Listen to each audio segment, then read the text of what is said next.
Well, today's project, what is it anyways? Here's a trash compactor right here, and it's all been installed. I installed this several years ago for my mother and my pops.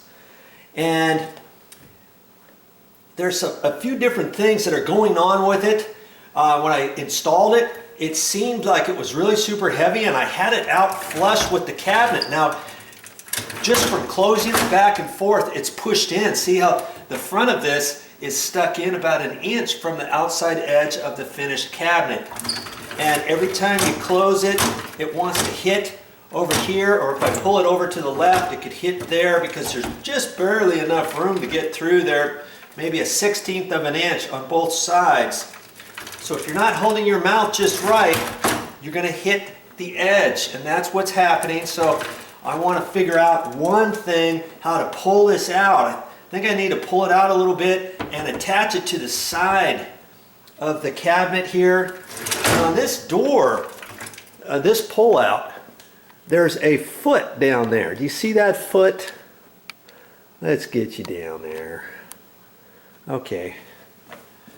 This right here, see how it's like all loose? That's because somehow it's come off of a clip right here. The idea is you push down on that, like when it's closed, you can push down on that with your foot, and then that helps open this up, and then you can pull it. But you know, you can close it, and you can have it, you can open it without doing that foot. You know, it's closed now, see? You can just do it this way, and that's what my mom's been doing.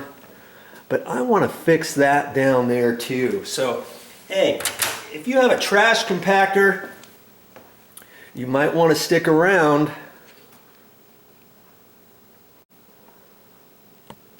And even if you don't have a trash compactor, man, if you were thinking that you kind of wanted to know a little bit more about a trash compactor, you know, maybe this video you'll see a few different things. Now, if you want to install a trash compactor, you've got to have, like this particular one here, had to have an opening that was at least 12 inches wide. There used to be a cabinet here, and it was just exactly 12 inches from face frame to face frame of the trim. I cut that out, pulled it all out, and installed this. I wasn't quite sure if I could do it, and that was before I was actually making videos, or else I would have done a video on that one. So this has been in there for quite a few years, okay? But if you're looking for a trash compactor, yeah, maybe you can install one kind of close to your sink or whatever. You know, you'd have to look at your cabinets and see where you're going to do it. Because this one was real close to the actual sink, it worked out perfectly because I just drilled a hole in there, ran the cord over, plugged it underneath the sink, and that kind of thing. Even if you had a bank of drawers over there to the right hand side of the dishwasher, or let's say you didn't have the drawers, it was just a cabinet door, and if it was 12 inches, you might be able to sneak it on in there. But this video is not about how to install a trash compactor. It's about how to secure it and make it flush with the opening. If your trash compactor's like that, stick around. This video could be the ticket. You know, I don't know why, but it's been a few weeks and I've just kind of been dragging my feet. I'm fixing this for my mother. I don't know what it is. Why I'm doing that? Because I installed this thing. I'm sure I can fix it. So the first thing I got to do, see, I don't want to just pull this and try to pull this whole thing out. I first want to take this door or this drawer out. And in order to do that, when you pull it out this far, you have to lift up right here, okay? Then you can pull it out even further. See that? That's how you're gonna change these trash bags anyways. You have to pull it out that far. Then after you get it changed, you kind of set it there, lift up on it until it clicks into place, and then you push it back. So see, I've got to pull this whole thing out anyways, and eventually, as I told you, I've got to look at this. And the only way to do that is to lift this out of here, pull the trash bag out of here, set it up on its side, and figure out what the heck is going on with this. I don't really think it's broken. I think it just needs to kind of be fit back in there, and I might need a little screwdriver, a pair of pliers or needle nose or something like that to fix that. So, you know, first things first, let's just do this. Get the trash bag out of here.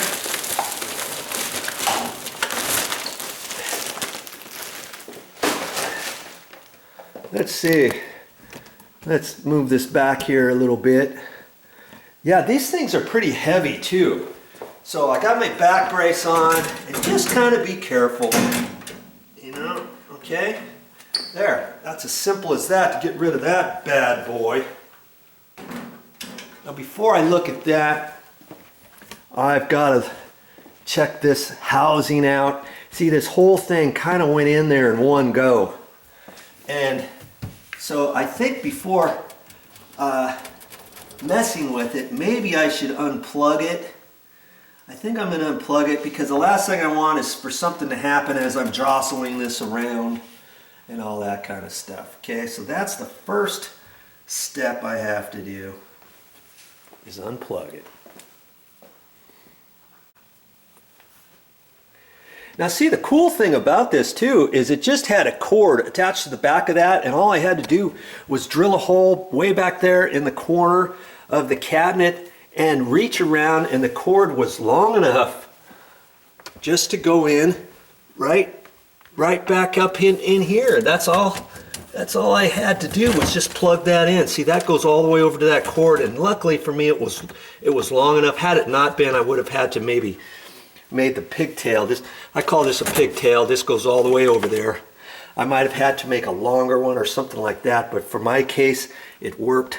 So I got that unplugged, and the other one here is for your garbage disposal, and I checked that, made sure that the black one went directly over to the garbage disposal, and it does. See here, that's the black one, and I followed the white one. It just way back down in there, and it went over there. Make sure you get that power off first, will you? Because I don't want anything happening to you. Now here's the next thing I'm going to do. See this whole mat here? If you plan on working on that or something, turn it over. You don't want to get this all messed up. Now I also have a knee pad on here too, and I use this knee pad for everything, but I don't want to mess anything up, and I don't think I will, but just for the sake of argument, I'm going to flip this over. I always like to do that in case I get a mark on there or something.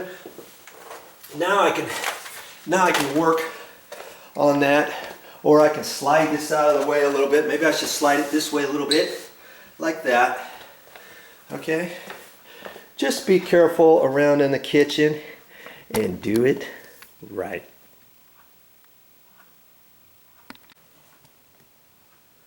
Okay, now I'm going to kind of look at this and see what's going on here. And I think it's all trying to come back to me here. I think what I was doing before, see how this edge is almost flush with the toe kick, and I think that's what I was thinking originally. How many times is I going to say think anyways, right? I didn't necessarily want this out any further, but it's just going to have to be so that I can get this edge flush. See this here?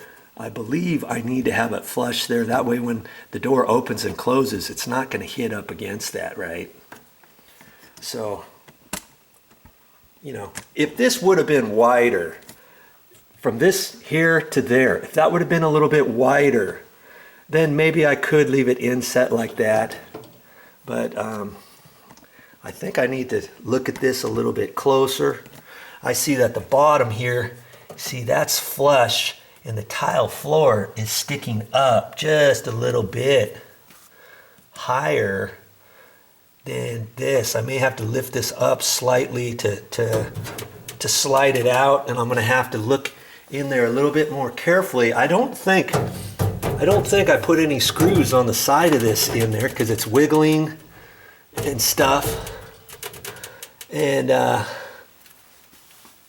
maybe I should put the drawer in again really quick to make sure if in fact I need to go all the way out this far with say this edge to there, or is it going to be this edge to there?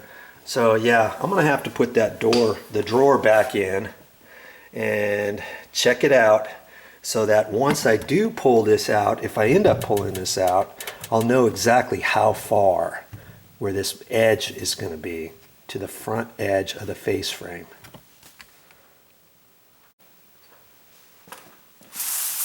You know what? Sometimes just because you might not have ever done anything, you just kind of think certain things through and figure it out. That's what I'm doing. Have I ever done this and secured it properly? Apparently not, have I? Or else I would have done it right the first time. See, I don't even think I have the drawer in there just right yet. It's got to go underneath those wheels and then up over that. Okay. Yeah, see that? Okay. So now I can make a decision, because that's the last thing I want right there. I guess I want that door. Jeez, I don't really like that either, but I don't know if I really have a choice. I think I may have to just kind of wiggle this around.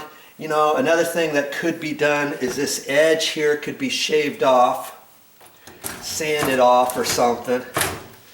You know, notched in over here and over here just to allow for where the door's hitting here. But see, it's then running all the way down the edge. Okay.